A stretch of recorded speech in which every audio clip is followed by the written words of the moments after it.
Hello, Hako. This is my bonus mark, question 8.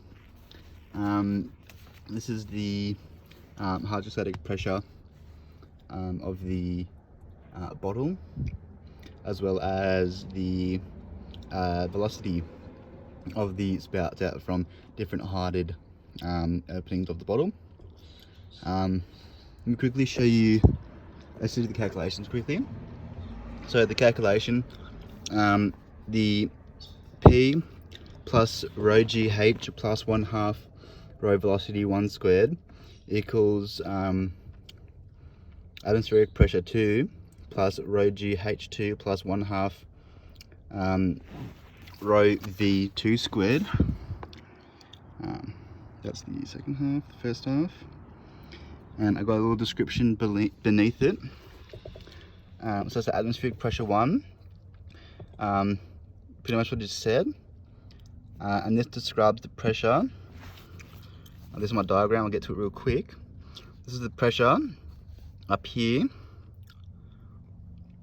the velocity, the rho, both sides would be water, which is 1,000 kilograms per meter cubed. And this is the equation.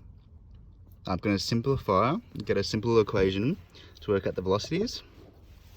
So if you simplify this equation, you eventually get down to the square root of 2g times h1 minus h2. So h1 would be this, minus each one of the crosses there, but before the openings. And I put each one into the equation, so 2 times the acceleration due to gravity, which is 9.79 meters per second squared. And that 0.16 is meters minus 0.04. So that's the height from here up to the top of the level of the water. That would be this measurement right here. And that will give you the velocity of the water coming out. I measured the one at 0.04, so this short here, 1.533 meters per second. The one at 0.08 is up here at 1.252 meters per second, and the one at 0.04, which is here. Oh, sorry, this is the middle one. This one will be the 1.533, and this one will be the 0.885. So that came from the theoretical velocity coming from this equation from all the way up here. And this is my diagram of the bottom, which I'll quickly show now. I set it all up to do the experiment. I've got it on my laptop, so I'll show you that the good experiment there, but this I'll just demonstrate it here. So as you can see, this spout is at 0.04 to the bottom, 0.08 to the bottom, 0.12 meters to the bottom, and this is at 0.16 meters to the bottom. Got a little mark there. And let me just do the pressure, hydrostatic pressure.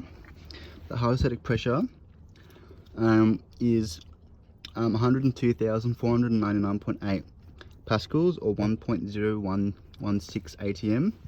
That comes from the atmospheric pressure plus the rho GH of each point. So for the first one, I'll always use number 1 for this one, the lowest one. It'll be 0.0116 atm atmospheres. The second one at 0.08 will be 0.0077 atm, and the one at number 3, which is 0.12 meters, will be 0.039 atm atmospheres. So that's the pressure at each point. My experimental value, let me quickly just hop in the car. It's a bit clumsy, but it'll do. Okay. So this is the experiment. I did it at home, but I'm just moving around a little bit. I don't know if you can see my mouse. just where that steel is. I'll click play, and this is, I think, a slow motion or a clearer one video in normal time for the spouts coming out. There's a ruler down here, you can see it quite clearly on my laptop.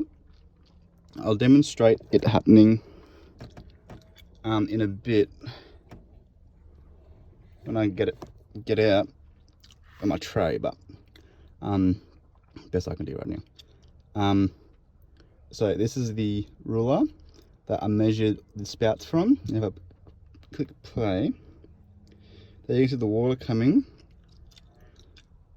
and I actually say a little marker.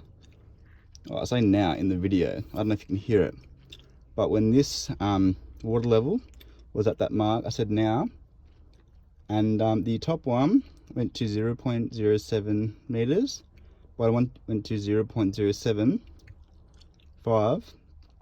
the top went to 0.075, but the bottom went to 0.07, and the middle one went to 0.1 meter. And you can see another one. I've got another video, the slow motion one. Click play on that.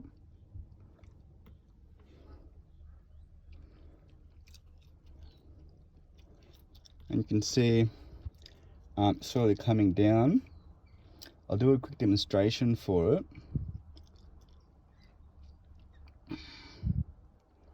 Liquid Nails does a good job keeping the straws in. So that's how I did my experiment. So I couldn't show you. Don't have the capacity right now.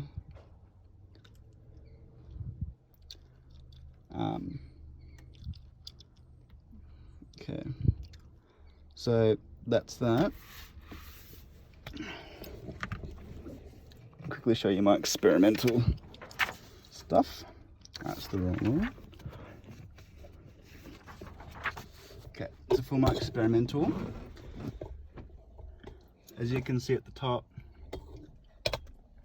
I did the time traveled from the height, and that height are different ones. The lowest one was 0.04 in height, so I just used the half times a times t squared equals the height to figure out the time that it took to get down to the ground from the outlet, and 0.09 seconds for 0.04, 0.128 seconds for the middle one, and 0.15 seconds for the top one. And the distance that it went are times, or divided by the time, to get the velocities, distance over time equals velocity. And you can see down here, the velocities do not match up at all with the ones that I'll show you now. So the experimental, for the lower one, I got 0.778 meters per second.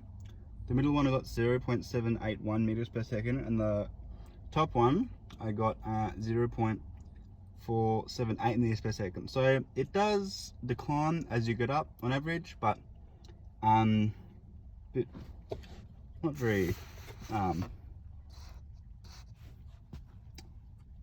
close.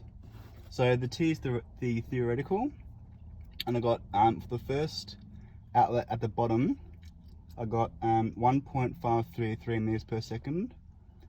For the experimental, the same outlet, I got 0.778.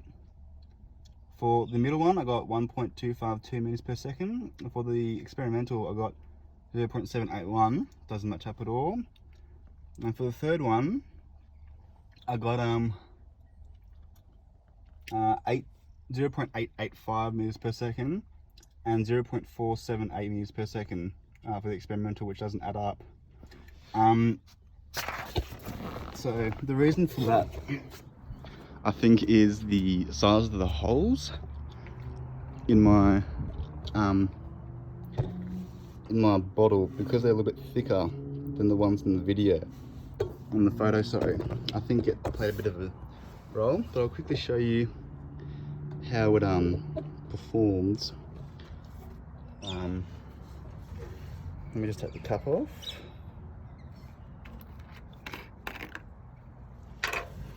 Okay. So it's up there now. So it does perform pretty well, but just didn't really match up. I think partly because of the size of the outlets of the